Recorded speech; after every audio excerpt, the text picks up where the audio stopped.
వదిన, చోలెపట్టి వేడుకుంటున్నాను. నీ భర్త ఆయుష్లో నుంచి 1 నిమిషం ఆయుష్ని నాకు దానం చేయండి. నా ఈశ్వర ఆయుష్లో నుంచి 1 నిమిషం కాదు కదా, 1 సెకండ్ కూడా దానం చేయను. మీ నాన్న కంటే 1 నిమిషం ముందే పోవాలని కోరుకుంటారే కాని 1 నిమిషం కూడా మీ నాన్న ప్రాణాలు తీయాలని కోరుకోను. అమ్మ భర్తని తీసుకెళ్లిపోవడం సత్యం.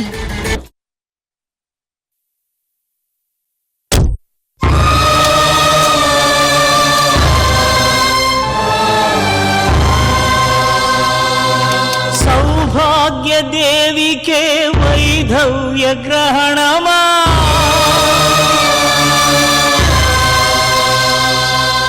విధిరాతకెదురీత ఇంత విపరీతమా.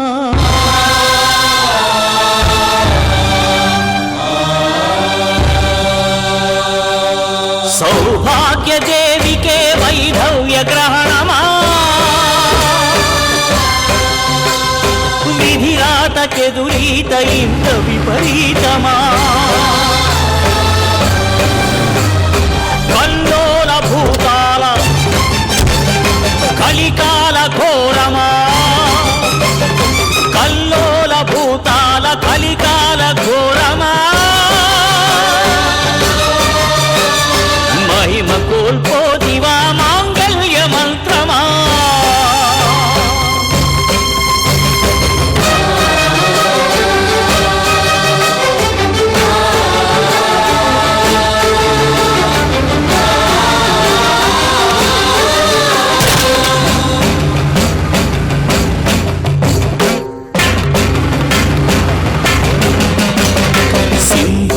తిలకాన పడే శని పాదమే, అసహాయతను చాటే కనుల జలపాతమే.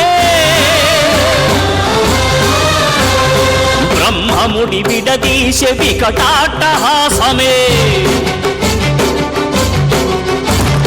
కర్కశపు హస్తాలు సిగలాగే విలవిలా, హస్తాలు సిగలాగే విలవిల. పుష్పాలు బాష్పాలుగా రాలే జల జల, ముక్కలైనది గుండె చేతి గాజుల వలే.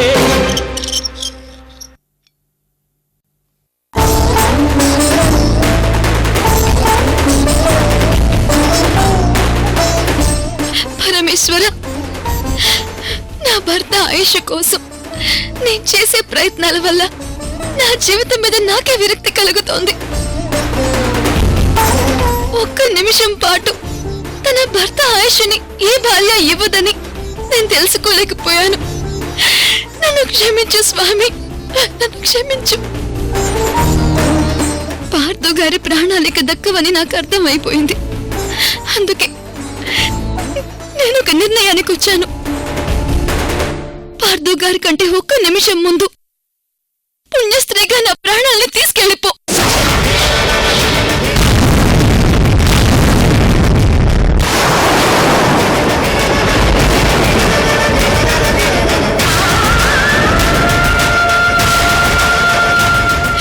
ఆయన భార్యగా నేను వైధవ్యం అనుభవించలేను. ఆయన ప్రాణాల్ని కాపాడలేని అసమర్థురాలిగా ఆయన ముందు నిలబడలేను. అందుకే నన్ను తీసుకెళ్ళిపో స్వామి, తీసుకెళ్ళిపో.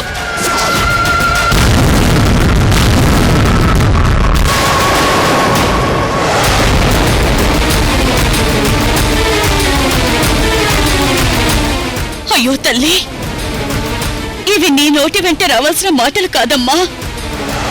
మొట్టమొదటిసారిగా నువ్వు నన్ను మృత్యుదేవతగా ఎందుకు సృష్టించావని బాధపడుతున్నానమ్మా.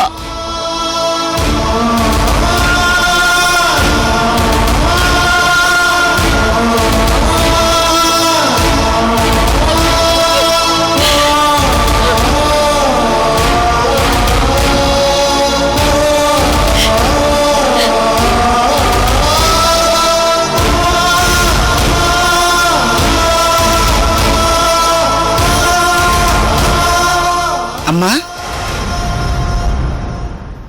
మీరు ఒకసారి మా ఇంటికొచ్చి మా ఆయనతో జాతకం చెప్పించుకున్నారు కదూ? అవునండి, మీ భర్త నాకు 2 విషయాలు చెప్పారు. అప్పటి నుండి నా జీవితంలో కష్టాలు మొదలయ్యాయి. ఏం చెప్పారమ్మా? నా భర్త చనిపోబోతున్నారని చెప్పారు. అంతేకాదు, నా చేతిలోనే నా భర్త ప్రాణాలు పోతాయని కూడా చెప్పారు. నా భర్త బ్రతకాలని పరిష్కారం కోసం ప్రయత్నం చేస్తుంటే ఒక విషయం తెలిసింది. ఎవరైనా పుణ్యస్త్రీ ఆమె భర్త ఆయుష్ నుంచి 1 నిమిషం నాకు ఇస్తే నా భర్త నిండు నూరేళ్లు బ్రతుకుతారని తెలిసింది. ఆ విషయం తెలియగానే తెలిసిన అందరి దగ్గరికి వెళ్లి జోలి పట్టి మరీ అడుగుతున్నానమ్మా. కానీ ఎవరూ ఇవ్వడం లేదు.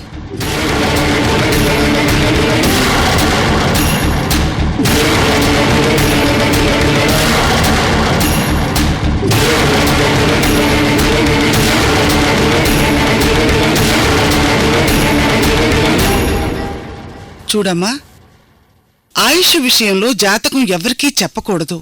కాని నీ భర్త నా భర్త ప్రాణాలు కాపాడాడు అనే కృతజ్ఞతతో విషయం చెప్పి తప్పు చేశారు.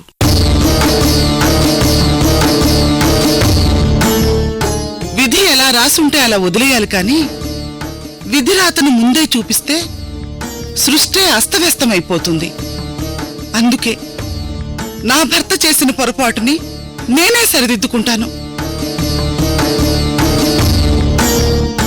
నా భర్త చెప్పిన విషయం మూలంగా ఒక ఆడదిలా ఇబ్బందులు పడుతుంటే నేను చూడలేను. అందుకే ఆయన భార్యగా ఆయన పాపాన్ని పోగొట్టే ఉద్దేశంతో నేను మీకు 1 నిమిషం పాటు నా భర్త ఆయుష్ని దానం చేస్తాను.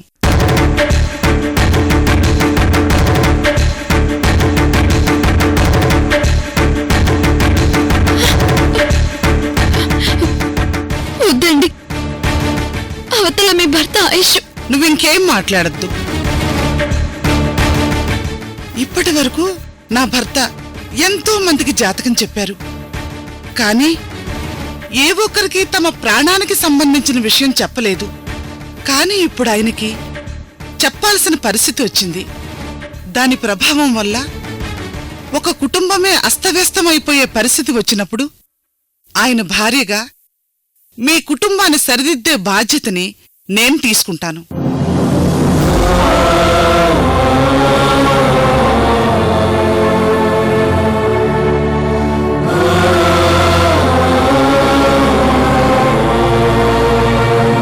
ఇందులో నువ్వు ఆలోచించాల్సిన పనిలేదు. నా భర్త ఆయుష్లోంచి 1 నిమిషం నేను నీకిస్తున్నాను. ఈ గుడి చుట్టూ నువ్వు 108 ప్రదక్షిణలు చేసి మా ఇంటికి రామ్మా. నేను పూజ చేసి నా భర్త ఆయుష్ని నీకిస్తాను.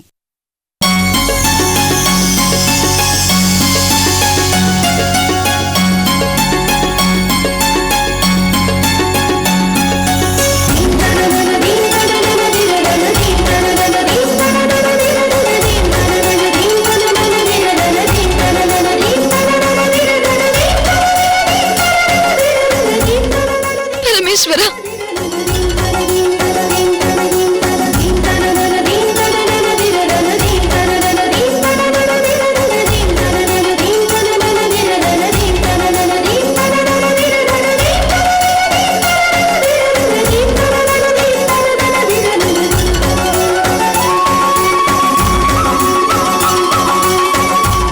తల్లి జగన్మాత, నా భర్త ఆయుష్ని 1 నిమిషం పాటు ఒక అమ్మాయికి దానం చేయాలనుకుంటున్నాను. ఇందులో ఉన్న తప్పొప్పులన్నీ నువ్వే చూసుకోవాలి తల్లి.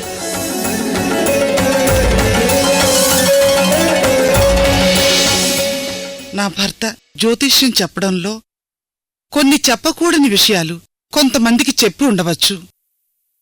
అవన్నీ పట్టించుకోకు తల్లి. తాళపత్ర గ్రంథాల్లో నువ్వు నా ఇంటికొచ్చానని రాశావు. కాని నువ్వెప్పుడొచ్చావో ఎలా వచ్చావో తెలియడం లేదు. బహుశా నా భర్త చెప్పకూడని విషయాలు కూడా చెప్పి తప్పు చేశాడేమో, అందుకే నువ్వు కనిపించలేదేమో.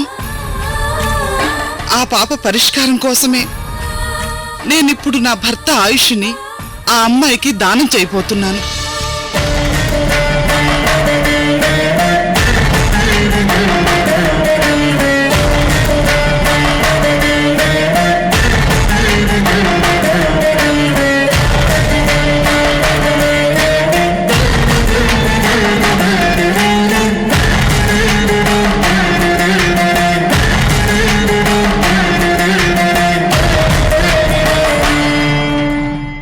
భవతి భిక్షాందేహి. దైవ నిర్ణయంతోనే నేను ఈ పని చేస్తున్నాను. నన్ను క్షమించు తల్లి.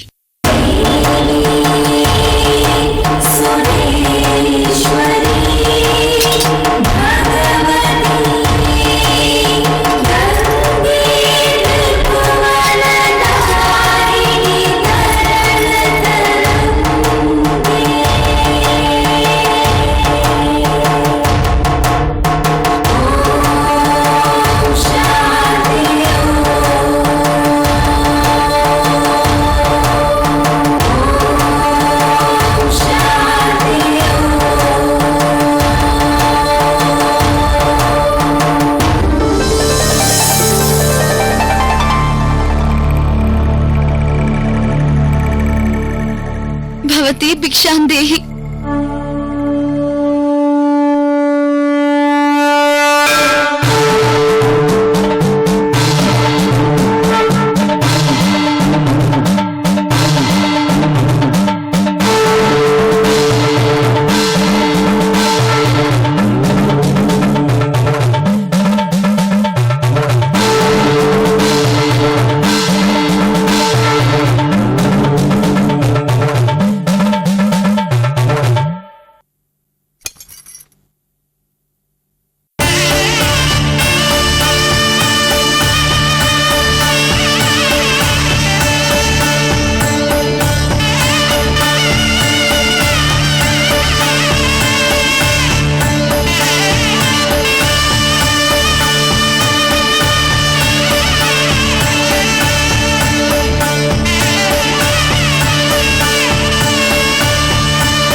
దీర్ఘ సుమంగళి భవ. వస్తానమ్మా.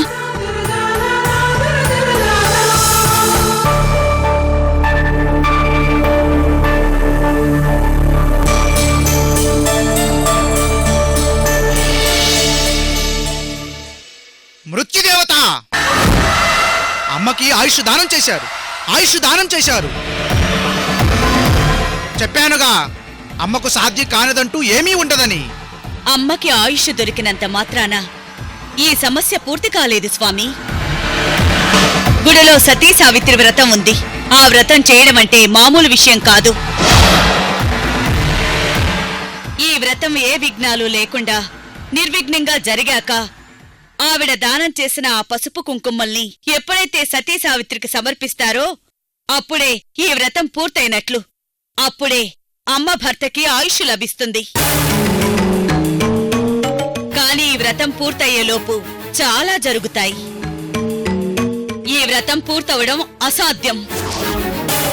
జాలిపడి వదిలేయడానికి ఇక్కడుంది యముడు కాదు, యమకింకరులు కాదు, మృత్యుదేవత. నాకు జాలి దయ ఉండవు. నాకు తిరిగే లేదు. ఎందుకంటే నన్ను సృష్టించింది ఆ జగన్మాతే కాబట్టి. అమ్మ వ్రతం పూర్తి చేయలేక ఓడిపోవడం ఖాయం. అమ్మ భర్త ప్రాణాలు నేను తీసుకెళ్లిపోవడము ఖాయం. మృత్యుదేవత అమ్మకు ఆయుష్ దానం చేశాక కూడా నువ్వు నీ పట్టుదలను వదులుకోవట్లేదు. ఏం జరగబోతుందో ఆ జగన్మాతకు అంతా తెలుసు.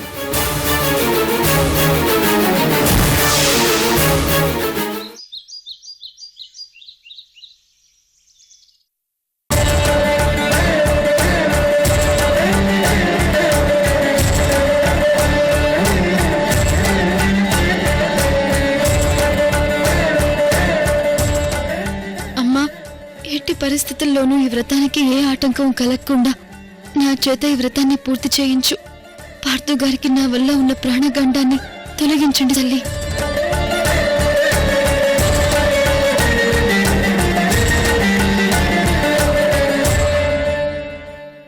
ఆ?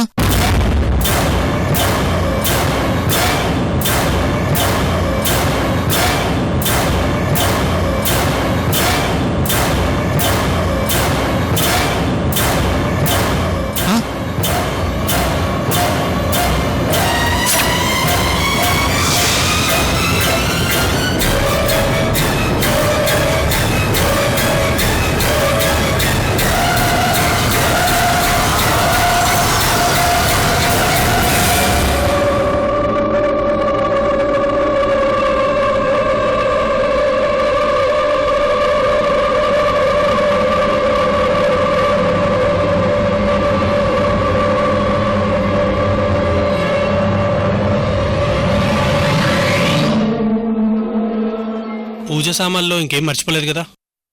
అమ్మా, వ్రతానికి సంబంధించిన ఏర్పాట్లన్నీ గుడి దగ్గర పూర్తి చేశాం. మీరింకా వ్రతం మొదలు పెట్టడమే ఆలస్యం. సరే, ఇక బయలుదేరదాం పదండి. పదండమ్మా.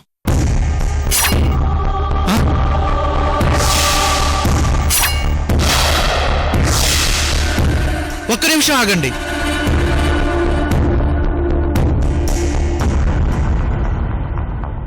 మీరు వెళ్ళి ఒక గ్లాసు మంచినీళ్లు తీసుకురండమ్మా. మీరు కూర్చోండమ్మా.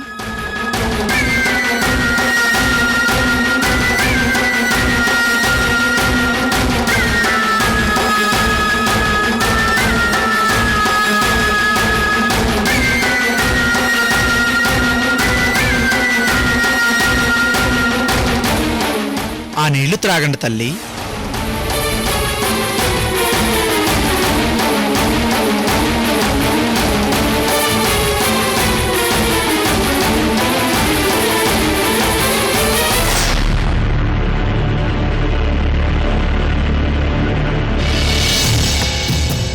ఇక పదండి.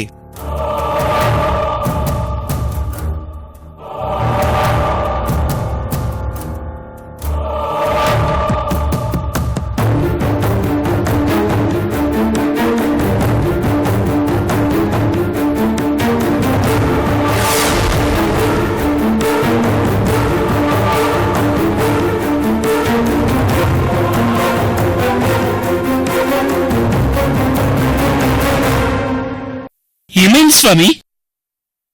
ఏమీ లేదు, మీరు పదండి. ఈ త్రిశూలమేంటి ఇలా కనిపించి కనిపించకుండా మాయమైపోతుంది?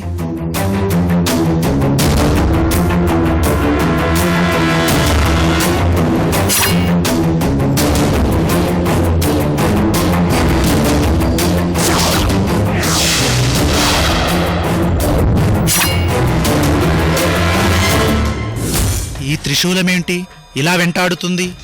ఏదో జరగబోతుంది, కానీ ఏం జరగబోతుందో అంతు చిక్కట్లేదే. ఏం జరగబోతుంది?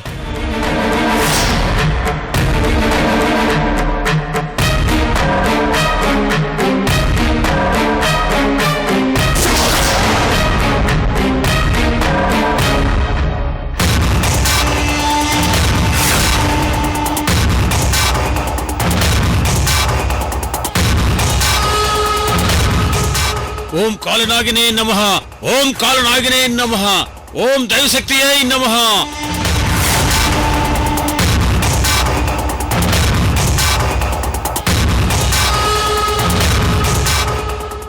ఎవరు నువ్వు?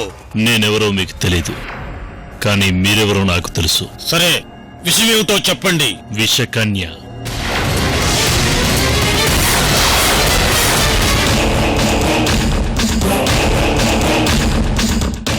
అవును, నువ్వు విషకన్యగా మార్చిన ఐశ్వర్య నాకు కావాలి. ఇదిగో, ఇందులో 10 లక్షలున్నాయి. ఇది జస్ట్ అడ్వాన్స్ మాత్రమే. అమ్మాయిని నాకు అప్పగిస్తే దీనికి 10 రెట్లు అంటే ₹1,00,00,000 ఇస్తాను. ఇంతకీ ఆ అమ్మాయి నీకు ఎందుకు కావాలి? నువ్వు తయారు చేసిన విషకన్యను క్రైమ్ ప్రపంచంలోకి దించాలి. అప్పుడు సేఫ్గా నేనుండొచ్చు, తప్పించుకోవచ్చు.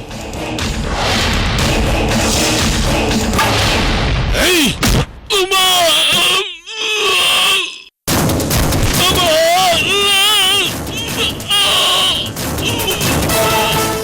ఏరా నాకు డబ్బులిచ్చి తన జాడ తెలుసుకుని తీసుకుని వెళ్ళిపోదామనుకున్నావా?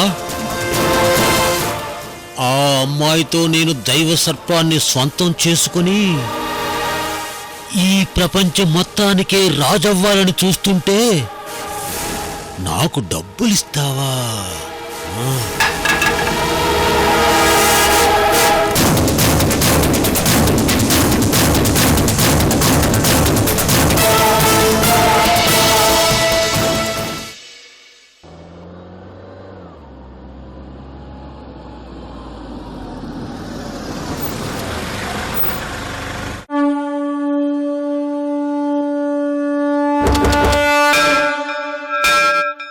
ఇక పదండి.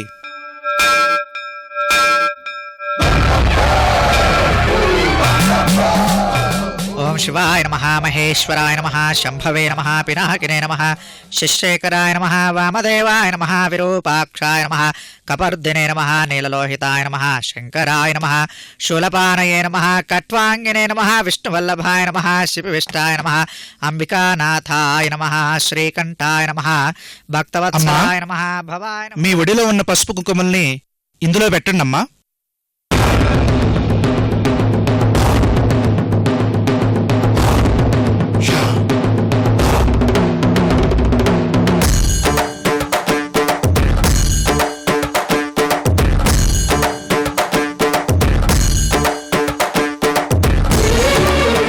అమ్మా, ఇది జగన్మాత ఆశీస్సులతో కూడిన శాలువ. దీనిని మీ కోడల కప్పండి.